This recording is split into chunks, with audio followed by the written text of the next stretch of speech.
हाँ जी friends, welcome to GK hub channel. ਅੱਜ ਦੀ ਇਸ ਵੀਡੀਓ ਵਿੱਚ ਆਪਾਂ ਜੋ ਟੌਪਿਕ ਡਿਸਕਸ ਕਰਾਂਗੇ ਉਹ ਹੋਏਗਾ ਇੰਟਰਨੈਸ਼ਨਲ ਗਰੁੱਪਸ। ਆਪਾਂ ਕੁਝ ਉਹ ਗਰੁੱਪਸ ਡਿਸਕਸ ਕਰਾਂਗੇ ਜੋ ਅੱਜ ਕੱਲ੍ਹ ਨਿਊਜ਼ ਦੇ ਵਿੱਚ ਹੈ ਐਂਡ ਇਹ ਇੰਪੋਰਟੈਂਟ ਵੀ ਹੈ ਐਗਜ਼ਾਮ ਪੁਆਇੰਟ ਆਫ ਵਿਊ ਤੋਂ। ਤਾਂ ਆਪਾਂ ਨੂੰ ਇਹਨਾਂ ਦੀ ਬੇਸਿਕ ਚੀਜ਼ਾਂ ਪਤਾ ਹੋਣੀ ਚਾਹੀਦੀਆਂ ਕਿ ਇਹ ਗਰੁੱਪਸ ਕੀ ਹੈ, ਇਹਨਾਂ ਦੇ ਮੈਂਬਰਸ ਕੌਣ ਹੈ ਅਤੇ ਇਹ ਗਰੁੱਪਸ ਦਾ ਕੰਮ ਕੀ ਹੈ, ਪਰਪਸ ਕੀ ਹੈ ਇਹਨਾਂ ਗਰੁੱਪਸ ਦਾ ਵਰਕ ਕਰਨ ਦਾ।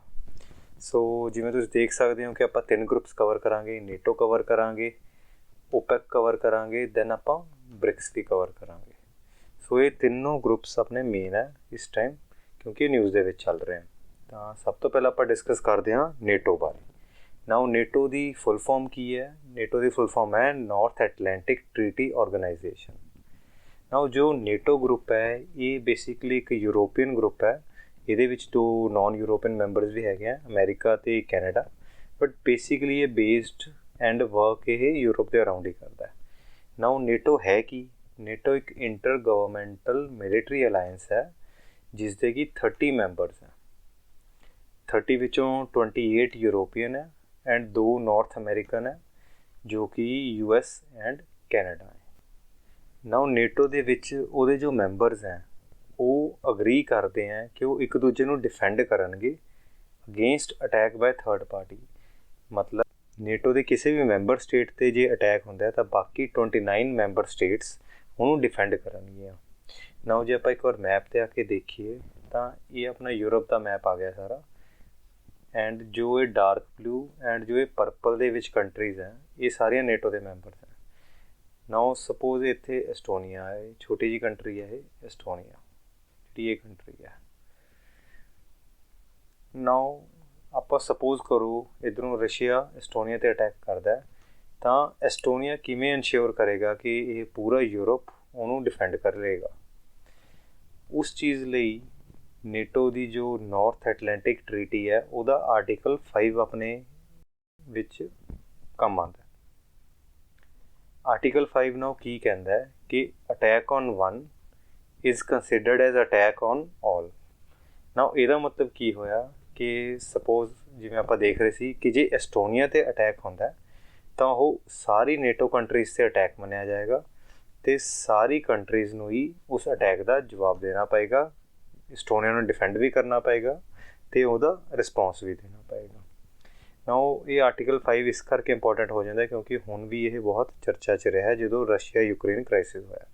ਸੋ ਆਪਾਂ ਨੂੰ ਯਾਦ ਰੱਖਣਾ ਚਾਹੀਦਾ ਹੈ ਕਿ ਆਰਟੀਕਲ 5 ਦਾ ਕੀ ਪਰਪਸ ਹੈ ਅਤੇ ਆਰਟੀਕਲ 5 ਕੀ ਕਹਿੰਦਾ, that attack on one is considered as attack on all।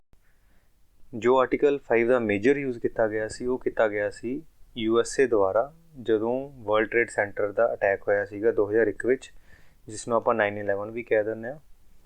ਤਾਂ ਉਦੋਂ ਵੀ USA ਨੇ ਆਰਟੀਕਲ 5 ਇਨਵੋਕ ਕੀਤਾ ਸੀ ਅਤੇ ਆਰਟੀਕਲ 5 ਇਨਵੋਕ ਹੋਣ ਦੇ ਨਾਲ ਹੀ ਸਾਰੀ ਕੰਟਰੀਜ਼ USA ਦੇ ਨਾਲ ਲੱਗ ਕੇ ਵਾਰ ਔਨ ਟੈਰਰਿਜ਼ਮ ਸ਼ੁਰੂ ਕੀਤੀ ਸੀ। ਸੋ ਇਹ ਤਾਂ ਹੋ ਗਈ ਨੇਟੋ ਦੀ ਗੱਲ ਕਿ ਉਹ ਹੈ ਕੀ। ਨਾਓ ਨੇਟੋ ਬਣਿਆ ਕਦੋਂ ਸੀ? ਨੇਟੋ ਬਣਿਆ ਸੀ 1949 ਦੇ ਵਿੱਚ, ਜਦੋਂ ਵਰਲਡ ਵਾਰ ਖਤਮ ਹੋਈ 45 ਦੇ ਵਿੱਚ। ਤਾਂ ਉਸ ਤੋਂ ਬਾਅਦ ਜੋ ਕੰਟਰੀਜ਼ ਸੀਗੀਆਂ ਉਹਨਾਂ ਨੂੰ ਇੱਕ ਨੀਡ ਅਰਾਈਜ਼ ਹੋਈ ਕਿ ਜੋ ਉਸ ਸਮੇਂ ਸੋਵੀਅਤ ਯੂਨੀਅਨ ਸੀਗਾ ਕਿ ਉਹ ਦੁਬਾਰਾ ਤੋਂ ਨਾ ਐਕਸਪੈਂਸ਼ਨ ਕਰਨ ਲਈ ਉਹਨਾਂ 'ਤੇ ਅਟੈਕ ਕਰਨੇ ਸ਼ੁਰੂ ਕਰ ਦੇ। ਇਸ ਲਈ ਨੇਟੋ ਦੀ ਫਾਰਮੇਸ਼ਨ ਕੀਤੀ ਗਈ ਐਂਡ ਜੋ ਇਹਦੇ ਹੈੱਡਕੁਆਟਰਸ ਹੈ ਉਹ ਬੈਲਜੀਅਮ ਦੇ ਵਿੱਚ ਹੈ। ਬੈਲਜੀਅਮ ਦੀ ਕੈਪੀਟਲ ਹੈ ਬਰੂਸਲਸ, ਉਹ ਬਰੂਸਲਸ ਦੇ ਵਿੱਚ ਹੈ। ਸੋ ਨੇਟੋ ਦੀ ਫਾਰਮੇਸ਼ਨ ਕਿਉਂ ਕੀਤੀ ਗਈ? ਜਿਵੇਂ ਆਪਾਂ ਹੁਣੇ ਡਿਸਕਸ ਕੀਤਾ ਹੈ ਕਿ ਸੋਵੀਅਤ ਯੂਨੀਅਨ ਤੋਂ ਆਪਣੇ ਆਪ ਨੂੰ ਸਿਕਿਉਰ ਕਰਨ ਲਈ। ਸੋਵੀਅਤ ਯੂਨੀਅਨ ਉਸ ਸਮੇਂ ਸਾਰੀ ਕੰਟਰੀ ਨੂੰ ਰਿਸਕ ਸੀਗਾ ਕਿ ਐਕਸਪੈਂਸ਼ਨ ਮੋਡ ਦੇ ਵਿੱਚ ਆ ਸਕਦਾ ਹੈ ਅਤੇ ਐਕਸਪੈਂਸ਼ਨ ਜਦੋਂ ਸੋਵੀਅਤ ਯੂਨੀਅਨ ਕਰਨ ਲੱਗੇਗਾ ਤਾਂ ਉਹਨਾਂ ਦੀ ਕੰਟਰੀਜ਼ 'ਤੇ ਅਟੈਕ ਹੋ ਸਕਦਾ। ਇਸ ਲਈ ਨੇਟੋ ਦੀ ਆਰਗੇਨਾਈਜੇਸ਼ਨ ਨੂੰ ਫਾਰਮ ਕੀਤਾ ਗਿਆ। ਬਟ ਜਿਵੇਂ ਆਪਾਂ ਦੇਖਦੇ ਹਾਂ ਕਿ 1949 ਦੇ ਵਿੱਚ ਨੇਟੋ ਫਾਰਮ ਹੋਇਆ, ਬਟ 1991 ਦੇ ਵਿੱਚ ਤਾਂ ਸੋਵੀਅਤ ਯੂਨੀਅਨ ਕੋਲੈਪਸ ਹੀ ਹੋ ਗਿਆ ਸੀ। ਸੋਵੀਅਤ ਯੂਨੀਅਨ ਜਦੋਂ ਕੋਲੈਪਸ ਹੋਇਆ ਤਾਂ ਉਹਦੇ ਵਿੱਚੋਂ ਕਈ ਕੰਟਰੀਜ਼ ਫਾਰਮ ਹੋਈਆਂ, ਲਾਈਕ ਰਸ਼ੀਆ ਫਾਰਮ ਹੋਈ, ਯੂਕਰੇਨ ਹੋਈ, ਜਾਰਜੀਆ ਹੋਈ, ਐਸਟੋਨੀਆ ਹੋਈ, ਬਟ ਨੇਟੋ ਅੱਜ ਵੀ ਐਗਜ਼ਿਸਟ ਕਰਦਾ। ਉਹਦਾ ਰੀਜ਼ਨ ਕੀ ਹੈ ਕਿ ਜੋ ਫੋਕਸ ਪਹਿਲਾਂ ਸੋਵੀਅਤ ਯੂਨੀਅਨ 'ਤੇ ਸੀ ਅੱਜ ਉਹ ਫੋਕਸ ਰਸ਼ੀਆ 'ਤੇ ਹੈ ਕਿ ਕੰਟਰੀਜ਼ ਨੂੰ ਰਿਸਕ ਹੈ ਕਹਿ ਕੇ ਰਸ਼ੀਆ ਐਕਸਪੈਂਸ਼ਨ ਮੋਡ ਦੇ ਵਿੱਚ ਆ ਸਕਦਾ ਅਤੇ ਉਹਨਾਂ ਨੂੰ ਸਿਕਿਉਰਿਟੀ ਦੀ ਲੋੜ ਹੈ ਇਸ ਕਰਕੇ। ਨਾਓ ਨੇਟੋ ਇਸ ਸਮੇਂ ਇੰਪੋਰਟੈਂਟ ਕਿਉਂ ਹੈ? ਤਾਂ ਉਹਦਾ ਸਭ ਤੋਂ ਵੱਡਾ ਰੀਜ਼ਨ ਹੈ ਰਸ਼ੀਆ ਯੂਕਰੇਨ ਕ੍ਰਾਈਸਿਸ। ਨਾਓ ਜੋ ਰਸ਼ੀਆ ਯੂਕਰੇਨ ਦੀ ਇਸ ਟਾਈਮ ਜੰਗ ਚੱਲ ਰਹੀ ਹੈ ਉਹ ਇਹ ਨਹੀਂ ਹੈ ਕਿ 1 ਮਹੀਨੇ ਪਹਿਲਾਂ ਜਾਂ 3 ਮਹੀਨੇ ਪਹਿਲਾਂ ਰਸ਼ੀਆ ਨੇ ਡਿਸਾਈਡ ਕੀਤਾ ਕਿ ਯੂਕਰੇਨ 'ਤੇ ਅਟੈਕ ਕਰਨਾ। ਇਹ ਲੰਬੇ ਟਾਈਮ ਤੋਂ ਚੱਲਦਾ ਆ ਰਿਹਾ ਸੀ ਐਂਡ ਹੌਲੀ ਹੌਲੀ ਸਿਚੁਏਸ਼ਨਸ ਬਣਦੀਆਂ ਗਈਆਂ ਜਿਸ ਕਰਕੇ ਅਲਟੀਮੇਟਲੀ ਆਪਾਂ ਇਸ ਪੁਆਇੰਟ 'ਤੇ ਪਹੁੰਚ ਗਏ।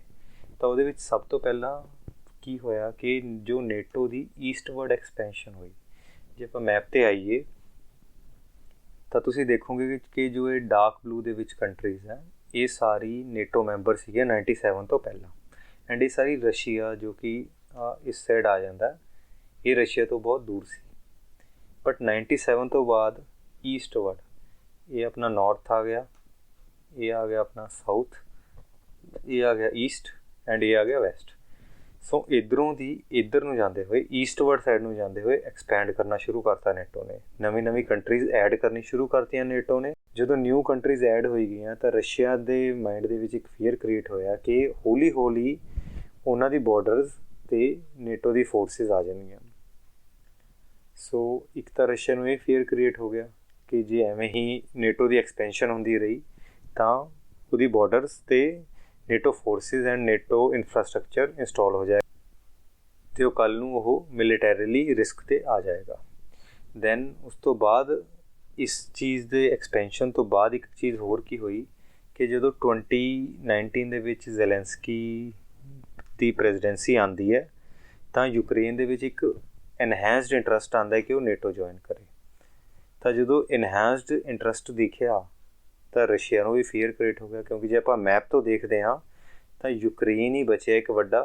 ਫਿਨਲੈਂਡ ਨੇ ਤਾਂ ਅਪਲਾਈ ਹੁਣੀ ਕੀਤਾ ਚਲੋ, ਬਟ ਬੈਲਾਰੂਸ ਹੈ ਉਹ ਪ੍ਰੋ ਰਸ਼ੀਅਨ ਆ ਅਤੇ ਜੋ ਯੂਕਰੇਨ ਹੀ ਹੈ ਇੱਕ ਵੱਡੀ ਲੈਂਡ ਬਾਰਡਰ ਜੋ ਸ਼ੇਅਰ ਕਰਦਾ ਰਸ਼ੀਆ ਨਾਲ। ਐਂਡ ਜੇ ਇਹ ਵੀ ਨੇਟੋ ਦਾ ਪਾਰਟ ਬਣ ਜਾਂਦਾ ਤਾਂ ਜੋ ਮੇਜਰ ਲੈਂਡ ਏਰੀਆ ਉਹ ਰਸ਼ੀਆ ਨੂੰ ਡਾਇਰੈਕਟਲੀ ਕਨੈਕਟ ਹੋ ਜਾਏਗਾ ਅਤੇ ਰਸ਼ੀਆ ਨੂੰ ਇਹੀ ਰਿਸਕ ਹੈ ਕਿ ਫਿਰ ਨੇਟੋ ਤੋਂ ਉਹ ਸਿਕਿਉਰ ਨਹੀਂ ਰਹਿਣਾ। ਆਫਟਰ ਦੈਟ ਕੀ ਹੋਇਆ ਜਦੋਂ ਇਹ ਸਾਰਾ ਕੁਛ ਕੰਪਾਈਲ ਹੋਈ ਗਿਆ ਤਾਂ 24 ਫਰਵਰੀ ਨੂੰ ਰਸ਼ੀਆ ਨੇ ਇੱਕ ਸਪੈਸ਼ਲ ਮਿਲੀਟਰੀ ਆਪਰੇਸ਼ਨ ਅਨਾਊਂਸ ਕੀਤਾ। ਕਹਿਣ ਨੂੰ special military operation C but basically ਇਹ ਜੰਗ ਦੀ ਸਟਾਰਟ ਹੀ ਸੀ। ਉਹ ਜੰਗ ਜੋ ਅੱਜ ਤੱਕ ਚੱਲ ਰਹੀ ਹੈ ਅਤੇ ਜਿਸ ਨੂੰ 100 ਦਿਨ ਤੋਂ ਵੀ ਉੱਤੇ ਹੋ ਚੁੱਕੇ ਹਨ ਚੱਲਦੇ ਹੋਏ।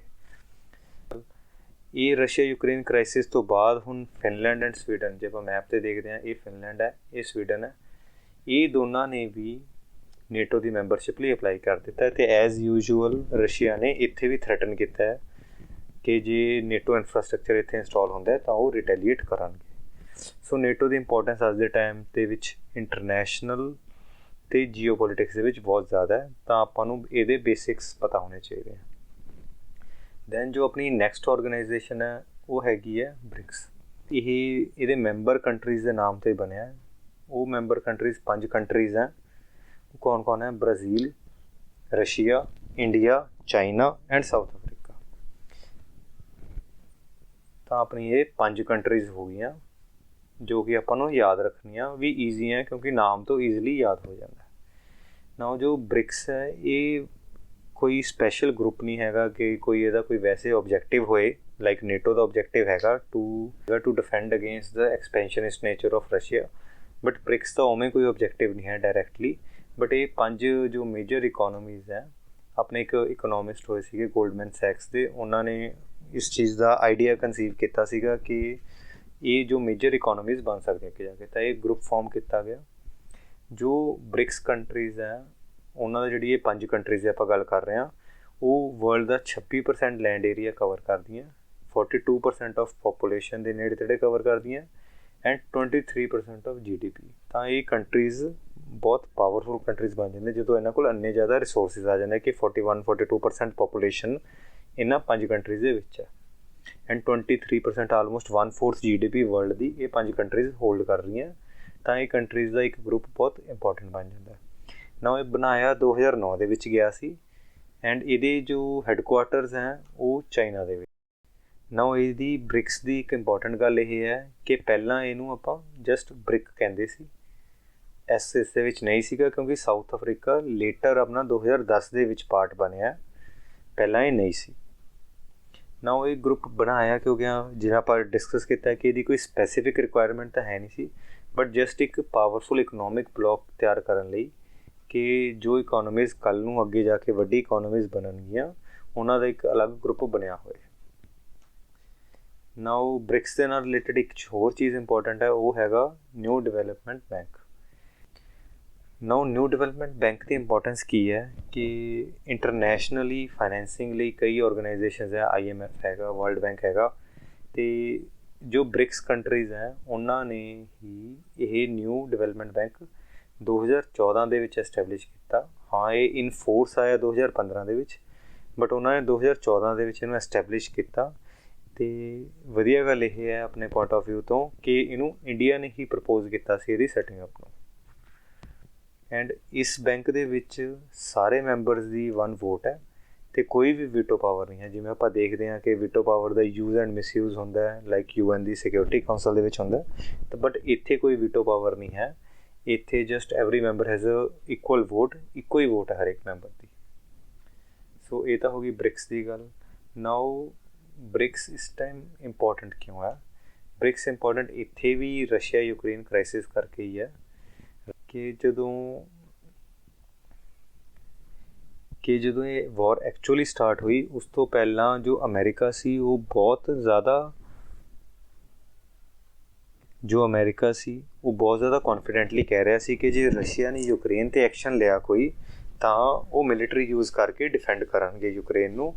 ਬਟ ਜਦੋਂ ਐਕਚੁਅਲ ਐਕਸ਼ਨ ਹੋਇਆ ਤਾਂ USA ਨੇ ਪ੍ਰੋਪਰਲੀ ਮਿਲੀਟੈਰੀਲੀ ਹੈਲਪ ਨਹੀਂ ਕੀਤੀ। ਹਾਂ, ਬਹੁਤ ਦੇਰ ਬਾਅਦ ਉਹ ਏਡ ਦੇਣ ਲੱਗ ਗਏ ਅਤੇ ਵੈਪਨਸ ਵੀ ਪ੍ਰੋਵਾਈਡ ਕਰਨ ਲੱਗ ਗਏ, ਬਟ ਐਕਚੁਅਲ ਹੈਲਪ ਸਾਹਮਣੇ ਵਾਲੀ ਹੈਲਪ ਨਹੀਂ ਹੋਈ, ਜਿਸ ਕਰਕੇ ਆਪਾਂ ਕਹਿ ਸਕਦੇ ਕਿ ਅਮਰੀਕਾ ਦੀ ਜੋ ਇੱਕ ਸੁਪਰ ਪਾਵਰ ਇਮੇਜ ਸੀ ਉਹ 'ਤੇ ਥੋੜ੍ਹਾ ਜਿਹਾ ਡੈਂਟ ਆਇਆ। ਅਤੇ ਜੋ ਇਹ ਬ੍ਰਿਕਸ ਕੰਟਰੀਜ਼ ਹੈ, ਐਸਪੈਸ਼ਲੀ ਆਪਣੀ ਜੋ ਰਸ਼ੀਆ, ਇੰਡੀਆ ਐਂਡ ਚਾਈਨਾ ਹੈ, ਉਹਨਾਂ 'ਤੇ ਫੋਕਸ ਜ਼ਿਆਦਾ ਵਧਿਆ, ਕਿਉਂਕਿ ਜੋ ਬਾਕੀ ਕੰਟਰੀਜ਼ ਹੈ ਹੁਣ ਉਹ ਕਿਵੇਂ ਰਿਲਾਈ ਕਰਨ। ਜਦੋਂ ਉਹਨਾਂ ਨੇ ਪ੍ਰੈਕਟੀਕਲੀ ਦੇਖ ਲਿਆ ਕਿ ਜਦੋਂ ਯੂਕਰੇਨ ਨੂੰ ਲੋੜ ਸੀ ਤਾਂ ਉਸ ਟਾਈਮ USA ਉਹਨਾਂ ਦੀ ਉਹ ਲੈਵਲ ਦੀ ਹੈਲਪ ਨਹੀਂ ਕਰ ਪਾਇਆ, ਤਾਂ ਇੱਕ ਉਹ ਟਰਸਟ ਲੈਵਲ ਦੀ ਕਮੀ ਆਈ ਹੈ ਇੰਟਰਨੈਸ਼ਨਲੀ।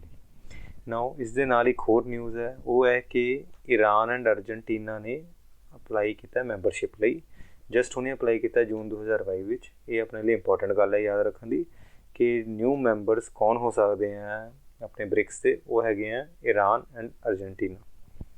ਸਾਊਦੀ ਅਰੇਬੀਆ ਨੇ ਵੀ ਇੰਟਰਸਟ ਐਕਸਪ੍ਰੈਸ ਕੀਤਾ, ਬਟ ਇਹ ਹਲੇ ਕੋਈ ਸੋਲੀਡੀਫਾਈ ਨਹੀਂ ਹੋਇਆ। ਸੋ ਮੇਨ ਆਪਣਾ ਈਰਾਨ ਐਂਡ ਅਰਜਨਟੀਨਾ ਦਾ ਹੀ ਹੈ। ਐਗਜ਼ਾਮ ਪੁਆਇੰਟ ਆਫ ਵਿਊ ਤੋਂ ਯਾਦ ਰੱਖਣ ਵਾਲੀ ਗੱਲ ਕੀ ਹੈ ਕਿ ਜੋ ਪਿਛਲੀ ਬ੍ਰਿਕਸ ਸਮਿਟ ਹੋਈ ਸੀ ਉਹ ਜੂਨ 2022 ਦੇ ਵਿੱਚ ਚਾਈਨਾ ਦੇ ਵਿੱਚ ਹੋਈ ਸੀ, ਜੋ ਹੋਈ ਸੀ ਵੀਡੀਓ ਕਾਨਫਰੰਸ ਦੇ ਥਰੂ। ਐਂਡ ਅਗਲੀ ਸਮਿਟ ਜੋ ਹੋਣੀ ਹੈ ਉਹ ਹੋਣੀ ਹੈ ਸਾਊਥ ਅਫਰੀਕਾ ਦੇ ਵਿੱਚ। ਸੋ ਇਹ ਆਪਣਾ ਬ੍ਰਿਕਸ ਹੋ ਗਿਆ। ਦੈਨ ਲਾਸਟ ਆਪਣੀ ਔਰਗਨਾਈਜੇਸ਼ਨ ਹੈਗੀ ਹੈ, ਉਹ ਹੈਗੀ ਹੈ OPEC। OPEC ਔਰਗਨਾਈਜੇਸ਼ਨ ਦਾ ਫੁੱਲ ਫਾਰਮ ਕੀ ਹੈ? Organisation of petroleum exporting countries. ਹੁਣ ਆਪਾਂ ਨੂੰ ਨਾਮ ਤੋਂ ਹੀ ਪਤਾ ਲੱਗ ਰਿਹਾ ਕਿ ਉਹ ਗਰੁੱਪ ਹੈ ਜੋ ਕਿ ਪੈਟਰੋਲੀਅਮ ਪ੍ਰੋਡਕਟਸ ਨੂੰ ਐਕਸਪੋਰਟ ਕਰਦੇ ਆ। ਇਹ ਉਹਨਾਂ ਕੰਟਰੀਜ਼ ਦਾ ਗਰੁੱਪ ਹੈ। ਨਾਓ ਇਹਦੇ ਵਿੱਚ ਮੇਜਰ 13 ਮੈਂਬਰਸ ਹੈ। ਇਹਨਾਂ 13 ਮੈਂਬਰਸ ਦੇ ਵਿੱਚੋਂ 5 ਮਿਡਲ ਈਸਟ ਦੇ ਵਿੱਚ ਹੈ, 7 ਅਫਰੀਕਾ ਦੇ ਵਿੱਚ ਹੈ, 1 ਸਾਊਥ ਅਮਰੀਕਾ ਦੇ ਵਿੱਚ ਹੈ। ਨਾਓ ਦੇਖਣ ਦੇ ਵਿੱਚ ਆਪਾਂ ਨੂੰ ਲੱਗਦਾ ਹੈ ਕਿ ਅਫਰੀਕਾ ਦੇ 7 ਮੈਂਬਰਸ ਹੈ ਤਾਂ ਅਫਰੀਕਾ ਦਾ ਜ਼ਿਆਦਾ ਵੇਟੇਜ ਹੈ, ਬਟ ਐਕਚੁਅਲ ਦੇ ਵਿੱਚ ਜੋ ਇੱਕ 7 ਕੰਟਰੀਜ਼ ਹੈ ਇਹਨਾਂ ਦਾ ਪ੍ਰੋਡਕਸ਼ਨ ਸ਼ੇਅਰ ਬਹੁਤ ਘੱਟ ਹੈ ਪੈਟਰੋਲੀਅਮ ਪ੍ਰੋਡਕਟਸ ਦੇ ਵਿੱਚ। ਜਿਵੇਂ ਤੁਸੀਂ ਦੇਖ ਸਕਦੇ ਹੋ ਕਿ ਆਲਮੋਸਟ ਜਿੰਨਾ ਵੀ OPEC ਪ੍ਰੋਡਿਊਸ ਕਰਦਾ ਉਹ 'ਚੋਂ 75% ਦੀ ਪ੍ਰੋਡਕਸ਼ਨ ਤਾਂ ਮਿਡਲ ਈਸਟ ਦੀ ਹੈ ਨਾ, 5 ਕੰਟਰੀਜ਼ ਦੀ। ਸੋ ਜੋ ਆਪਣਾ OPEC ਹੈ ਉਹਦੇ ਵਿੱਚ ਮੇਨ ਜੋ ਫੋਕਸ ਰਹਿੰਦਾ ਹੈ, ਜਾਂ ਫਿਰ ਜੋ ਆਪਾਂ ਨੂੰ ਯਾਦ ਵੀ ਰੱਖਣਾ ਚਾਹੀਦਾ, ਐਟਲੀਸਟ ਆਪਾਂ ਨੂੰ ਮਿਡਲ ਈਸਟ ਦੀ ਸਾਰੀ ਕੰਟਰੀਜ਼ ਯਾਦ ਹੋਣੀ ਚਾਹੀਦੀਆਂ ਕਿ ਇੱਥੇ 5 ਕੰਟਰੀਜ਼ ਆਉਂਦੀਆਂ: Iran, Iraq, Kuwait, Saudi Arabia and UAE। ਤਾਂ ਐਟਲੀਸਟ ਇਹ 5 ਕੰਟਰੀਜ਼ ਤਾਂ ਆਪਾਂ ਯਾਦ ਰੱਖਣੀਆਂ ਹੀ ਰੱਖਣੀਆਂ। ਦੈਨ ਜੋ ਸਾਊਥ ਅਮਰੀਕਾ ਦੀ ਕੰਟਰੀ ਹੈ, ਇੱਕੋ ਇੱਕ ਸਾਊਥ ਅਮਰੀਕਨ ਕੰਟਰੀ ਹੈ, ਉਹ ਹੈਗੀ ਹੈ ਵੈਨੇਜ਼ੁਏਲਾ, ਜੋ ਕਿ ਇਹਦਾ ਮੈਂਬਰ ਹੈ।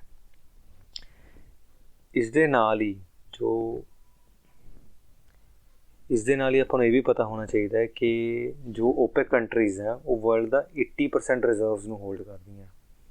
ਜੋ ਪ੍ਰੂਵਨ ਰਿਜ਼ਰਵਸ ਹੈ ਉਹਦਾ 80% ਨੂੰ OPEC ਕੰਟਰੀਜ਼ ਹੋਲਡ ਕਰਦੀਆਂ, ਅਤੇ ਜੋ ਪ੍ਰੋਡਕਸ਼ਨ ਹੈ ਉਹਨੂੰ 40% ਨੂੰ, ਐਂਡ ਜੋ ਪ੍ਰੋਡਕਸ਼ਨ ਹੈ ਉਹਦੇ ਵਿੱਚ 40% ਹਿੱਸਾ OPEC ਕੰਟਰੀਜ਼ ਹੈ। ਨਾ ਹੋਲਡ 80% ਕਰ ਰਹੀਆਂ, ਬਟ ਪ੍ਰੋਡਕਸ਼ਨ ਦੇ ਵਿੱਚ 40% ਹਿੱਸਾ। ਇਹ ਆਪਾਂ ਅੱਗੇ ਜਾ ਕੇ ਡਿਸਕਸ ਕਰਾਂਗੇ ਕਿਉਂ ਇੰਨਾ ਜ਼ਿਆਦਾ ਡਿਫਰੈਂਸ ਹੈ। ਨਾਲ ਹੀ ਆਪਾਂ ਯਾਦ ਰੱਖ ਸਕਦੇ ਹਾਂ ਕਿ ਇਹ ਬਣਿਆ 1960 ਦੇ ਵਿੱਚ ਸੀ ਐਂਡ ਇਹਦੀ ਜੋ ਹੈੱਡਕੁਆਟਰ ਹੈ ਉਹ ਆਸਟਰੀਆ ਦੇ ਵਿੱਚ ਹੈ, ਵੀਐਨਾ ਦੇ ਵਿੱਚ। ਨਾ ਇੱਥੇ ਇੱਕ ਫਨੀ ਥਿੰਗ ਹੈ ਕਿ ਇਹ ਬੇਸਡ ਤਾਂ ਆਸਟਰੀਆ ਹੈ ਬਟ ਆਸਟਰੀਆ ਖੁਦ ਓਪੈਕ ਦਾ ਮੈਂਬਰ ਨਹੀਂ ਹੈ। ਸੋ ਆਪਾਂ ਇਹ ਯਾਦ ਰੱਖਣਾ ਹੈ ਕਿ ਇਹਦੇ ਹੈੱਡਕੁਆਟਰਸ ਹੈਗੇ ਆ ਆਸਟਰੀਆ ਦੇ ਵਿੱਚ। ਐਂਡ ਸਟਾਰਟਿੰਗ ਦੇ ਵਿੱਚ ਇਹਦੇ 5 ਮੈਂਬਰ ਸੀ ਜੋ ਸੀਗੇ Iran, Iraq, Kuwait, Saudi Arabia and Venezuela. ਹੌਲੀ ਹੌਲੀ ਇਹਦੇ ਵਿੱਚ ਹੋਰ ਮੈਂਬਰਸ ਜੁੜਦੇ ਗਏ ਆ, ਘਟਦੇ ਵੀ ਗਏ ਆ। ਲਾਈਕ ਕਤਰ ਨੇ 2019 ਦੇ ਵਿੱਚ ਓਪੈਕ ਛੱਡਤਾ ਸੀ। ਤਾਂ ਅਲਟੀਮੇਟਲੀ ਅੱਜ ਆਪਾਂ 13 ਮੈਂਬਰਸ 'ਤੇ ਹਾਂ, ਜਿਸ ਦੇ ਵਿੱਚੋਂ 5 ਮਿਡਲ ਈਸਟ ਦੇ ਆ, 7 ਅਫਰੀਕਾ ਦੇ ਆ, 1 ਸਾਊਥ ਅਮਰੀਕਾ ਦਾ ਹੈ। ਨਾ ਓਪੈਕ ਬਣਾਉਣ ਦਾ ਮੇਨ ਪਰਪਸ ਕੀ ਸੀ? ਮੇਨ ਪਰਪਸ ਸੀ ਕਿ ਜੋ ਵਰਲਡ ਦੀ ਆਇਲ ਸਪਲਾਈ ਹੈ ਉਹਨੂੰ ਕੰਟਰੋਲ ਕੀਤਾ ਜਾ ਸਕੇ। ਇਹ ਵੀ ਨਾ ਹੋਏ ਕਿ ਜੋ ਆਇਲ ਯੂਸੇਜ ਹੈ ਉਹ ਬਹੁਤ ਜ਼ਿਆਦਾ ਹੋ ਜਾਏ ਅਤੇ ਆਪਣੇ ਰਿਸੋਰਸਿਸ ਜਲਦੀ ਖਤਮ ਹੋ ਜਾਣ। ਤਾਂ ਉਹਨੂੰ ਕੰਟਰੋਲ ਕਰਨ ਲਈ ਉਹਨੂੰ ਔਰਗਨਾਈਜੇਸ਼ਨ ਬਣਾਏਗੀ। ਬਟ ਪਰ ਜੋ ਪ੍ਰੈਕਟੀਕਲੀ ਦਿਖਦਾ ਉਹ ਇਹ ਦਿਖਦਾ ਹੈ ਕਿ ਆਇਲ ਪ੍ਰਾਈਸਿਸ ਨੂੰ ਕੰਟਰੋਲ ਕੀਤਾ ਜਾਂਦਾ ਹੈ ਤਾਂ ਕਿ ਜੋ ਉਹਦੇ ਮੈਂਬਰ ਕੰਟਰੀਜ਼ ਹੈ ਉਹਨਾਂ ਨੂੰ ਮੈਕਸੀਮਮ ਪ੍ਰੋਫਿਟ ਹੋ ਸਕੇ ਅਤੇ ਉਹਨਾਂ ਦੀ ਲੌਂਗ ਟਰਮ ਇਨਕਮਸ ਚੱਲਦੀਆਂ ਰਹਿਣ। ਤਾਂ ਹੀ ਪ੍ਰੋਡਕਸ਼ਨ ਘਟਾਈ ਵਧਾਈ ਜਾਂਦੀ ਰਹਿੰਦੀ ਹੈ ਪ੍ਰਾਈਸ ਨੂੰ ਦੇਖਦੇ ਹੋਏ। ਸੋ ਇਸੀ ਰੀਜ਼ਨ ਕਰਕੇ ਓਪੈਕ ਦਾ ਇੱਕ ਬਹੁਤ ਵੱਡਾ ਕ੍ਰਿਟਿਸਿਜ਼ਮ ਇਹੀ ਹੈ ਕਿ ਇਹ ਇੱਕ ਕਾਰਟਲ ਦੇ ਤਰੀਕੇ ਨਾਲ ਫਾਰਮ ਹੋਇਆ ਹੋਇਆ ਅਤੇ ਇੱਕ ਮੋਨੋਪਲੀ ਵਜੋਂ ਕੰਮ ਕਰ ਰਿਹਾ ਕਿ ਇਹ ਪ੍ਰਾਈਸਿਸ ਨੂੰ ਕੰਟਰੋਲ ਕਰਦਾ ਅਤੇ ਜਿਸ ਨਾਲ ਵਰਲਡ ਇਕੋਨਮੀ 'ਤੇ ਬਹੁਤ ਮੇਜਰ ਇੰਪੈਕਟ ਆਉਂਦਾ ਹੈ। ਨਾਓ ਜਿਵੇਂ ਆਪਾਂ ਦੇਖਿਆ ਕਿ ਓਪੈਕ 80% ਰਿਜ਼ਰਵਸ ਹੋਲਡ ਕਰਦਾ ਹੈ, ਬਟ 2016 ਦੇ ਵਿੱਚ ਓਪੈਕ ਨੇ ਇੱਕ ਗਰੁੱਪ ਫਾਰਮ ਕੀਤਾ ਓਪੈਕ ਪਲੱਸ, ਜਿਹਦੇ ਵਿੱਚ ਉਹਨਾਂ ਨੇ ਓਪੈਕ ਤੋਂ ਇਲਾਵਾ 10 ਨਵੀਂ ਕੰਟਰੀਜ਼ ਨੂੰ ਐਡ ਕੀਤਾ ਐਂਡ ਇਹਨਾਂ ਕੰਟਰੀਜ਼ ਨੂੰ ਮਿਲਾ ਕੇ ਓਪੈਕ ਪਲੱਸ ਟੋਟਲ 90% ਰਿਜ਼ਰਵਸ ਹੈ ਅਤੇ 50% ਪ੍ਰੋਡਕਸ਼ਨ ਹੋਲਡ ਕਰਦਾ ਹੈ। ਨਾਓ 90% ਰਿਜ਼ਰਵਸ ਹੋਣ ਦਾ ਮਤਲਬ ਹੋ ਗਿਆ ਕਿ ਆਲਮੋਸਟ ਸਾਰੇ ਰਿਜ਼ਰਵਸ ਆ ਗਏ। ਇਹਦੇ ਵਿੱਚ USA ਇੰਕਲੂਡਡ ਨਹੀਂ ਹੈ, ਇਸ ਕਰਕੇ ਉਹਦਾ ਮੇਜਰ ਪਾਰਟ ਬਾਕੀ ਉਹਦੇ ਕੋਲ ਹੈ ਅਤੇ ਟੋਟਲ 90% ਰਿਜ਼ਰਵਸ ਓਪੈਕ ਪਲੱਸ ਕੋਲ ਹੈ। ਨਾਓ ਜੇ ਆਪਾਂ ਦੇਖੀਏ ਕਿ 90% ਰਿਜ਼ਰਵਸ ਹੈ ਅਤੇ ਪ੍ਰੋਡਕਸ਼ਨ ਸਿਰਫ 50% ਹੈ, ਉਹਦਾ ਇੱਕ ਵੱਡਾ ਰੀਜ਼ਨ ਇਹ ਆ ਜਾਂਦਾ ਕਿ ਉਹੀ ਮੈਨੂਪੂਲੇਸ਼ਨ ਵਾਲਾ ਕਿ ਪ੍ਰੋਡਕਸ਼ਨ ਘਟਾਈ ਵਧਾਈ ਜਾਂਦੀ ਰਹਿੰਦੀ ਹੈ ਪ੍ਰਾਈਸਿਸ ਨੂੰ ਦੇਖ ਕੇ। ਨਾਓ ਇੰਪੋਰਟੈਂਟ ਕਿਉਂ ਹੈ ਇਹ ਓਪੈਕ ਇਸ ਟਾਈਮ? ਇਹਦਾ ਵੀ ਸੇਮ ਰੀਜ਼ਨ ਹੈ, ਰਸ਼ੀਆ ਯੂਕਰੇਨ ਕ੍ਰਾਈਸਿਸ। ਨਾਓ ਜਦੋਂ ਰਸ਼ੀਆ ਯੂਕਰੇਨ ਕ੍ਰਾਈਸਿਸ ਸਟਾਰਟ ਹੋਇਆ ਤਾਂ ਕੰਟਰੀਜ਼ ਨੇ ਸੈਂਕਸ਼ਨਸ ਲਗਾਉਣੀ ਸ਼ੁਰੂ ਕੀਤੀਆਂ ਰਸ਼ੀਆ 'ਤੇ ਐਂਡ ਰਸ਼ੀਆ ਨੇ ਵੀ ਉਹਨੂੰ ਕਾਊਂਟਰ ਕਰਦੇ ਹੋਏ ਕੰਡੀਸ਼ਨਸ ਰੱਖਣੀ ਸ਼ੁਰੂ ਕਰਤੀਆਂ ਕਿ ਜੋ ਪੇਮੈਂਟਸ ਹੈ, ਆਇਲ ਪੇਮੈਂਟਸ ਹੈ, ਉਹ ਰੂਬਲਸ ਦੇ ਵਿੱਚ ਕਰਨ, ਜਿਸ ਕਰਕੇ ਥੋੜ੍ਹਾ ਬਹੁਤ ਜੋ ਰਸ਼ੀਅਨ ਆਇਲ ਹੈ ਜੋ ਕਿ ਕੰਪੈਰੇਟਿਵਲੀ ਚੀਪਰ ਹੈ, ਉਹਦੀ ਸਪਲਾਈ ਘੱਟ ਗਈ ਵਰਲਡ ਦੇ ਵਿੱਚ। ਜਦੋਂ ਸਪਲਾਈ ਘਟਦੀ ਹੈ ਕਿਸੇ ਵੀ ਚੀਜ਼ ਦੀ, ਜਦੋਂ ਸਪਲਾਈ ਘਟਦੀ ਹੈ ਅਤੇ ਉਹਦੀ ਡਿਮਾਂਡ ਚਾਹੇ ਸੇਮ ਰਹੇ ਜਾਂ ਥੋੜ੍ਹੀ ਜਿਹੀ ਵੱਧ ਜੇ ਤਾਂ ਉਹਦੇ ਪ੍ਰਾਈਸਿਸ ਵਧਣੇ ਸ਼ੁਰੂ ਹੋ ਜਾਂਦੇ। ਜਿਵੇਂ ਆਪਾਂ ਦੇਖਿਆ ਕਿ ਜੋ ਆਪਣੇ ਕਰੂਡ ਆਇਲ ਦਾ ਰੇਟ ਹੈ ਉਹ ਵਧਣਾ ਸ਼ੁਰੂ ਹੋ ਗਿਆ। ਨਾਓ ਜੋ ਕਰੂਡ ਆਇਲ ਦਾ ਰੇਟ ਵਧਣ ਲੱਗਿਆ ਤਾਂ ਜੋ ਫੋਕਸ ਹੈ ਉਹ ਓਪੈਕ 'ਤੇ ਆ ਗਿਆ ਕਿ ਹੁਣ ਓਪੈਕ ਨੂੰ ਪ੍ਰੋਡਕਸ਼ਨ ਵਧਾਉਣੀ ਪਏਗੀ। ਜਦੋਂ ਪ੍ਰੋਡਕਸ਼ਨ ਵਧਾਉਣਗੇ ਤਾਂ ਸਪਲਾਈ ਵਧੇਗੀ, ਤਾਂ ਉਹ ਡਿਮਾਂਡ ਦੇ ਬਰਾਬਰ ਆਏਗੀ ਐਂਡ ਪ੍ਰਾਈਸਿਸ ਘਟਣਗੇ। ਬਟ ਓਪੈਕ ਨੇ ਵੀ ਇੰਨੀ ਜਲਦੀ ਸਪਲਾਈ ਨਹੀਂ ਵਧਾਈ, ਜਿਸ ਕਰਕੇ ਪ੍ਰਾਈਸਿਸ ਬਹੁਤ ਹਾਈ ਰਹੇ। ਨਾ ਇਸ ਕਰਕੇ ਓਪੈਕ 'ਤੇ ਆਪਣਾ ਜੋ ਫੋਕਸ ਹੈ ਉਹ ਵੀ ਇਸ ਇਵੈਂਟ ਦੇ ਕਰਕੇ ਆ ਗਿਆ। ਨਾ ਆਪਣੀ ਜੋ ਤਿੰਨੋਂ ਔਰਗਨਾਈਜੇਸ਼ਨਸ ਆਪਾਂ ਅੱਜ ਪੜ੍ਹੀਆਂ, ਨੇਟੋ, ਬ੍ਰਿਕਸ ਐਂਡ ਓਪੈਕ, ਇਹ ਤਿੰਨੋਂ ਨਿਊਜ਼ ਦੇ ਵਿੱਚ ਮੇਨਲੀ ਰਸ਼ੀਆ ਯੂਕਰੇਨ ਕ੍ਰਾਈਸਿਸ ਕਰਕੇ ਆ। ਸੋ ਹੋਪਫੁਲੀ ਤੁਹਾਨੂੰ ਤਿੰਨੋਂ ਔਰਗਨਾਈਜੇਸ਼ਨ ਸਮਝ ਆ ਗਈਆਂ ਹੋਣਗੀਆਂ ਕਿ ਇਹਨਾਂ ਦੇ ਬੇਸਿਕਸ ਕੀ ਆ, ਕਿ ਕਿਵੇਂ ਵਰਕ ਕਰਦੀਆਂ ਅਤੇ ਇਹਨਾਂ ਦਾ ਕੀ ਕੰਮ ਹੈ। ਫਿਊਚਰ ਦੇ ਵਿੱਚ ਅਜਿਹੀ ਹੋਰ ਵੀਡੀਓਜ਼ ਬਣਾਵਾਂਗੇ। ਤੁਸੀਂ ਸੁਜੈਸ਼ਨਸ ਵੀ ਦੇ ਸਕਦੇ ਹੋ ਕਿਸ ਟੌਪਿਕਸ 'ਤੇ ਬਣਾਈਏ।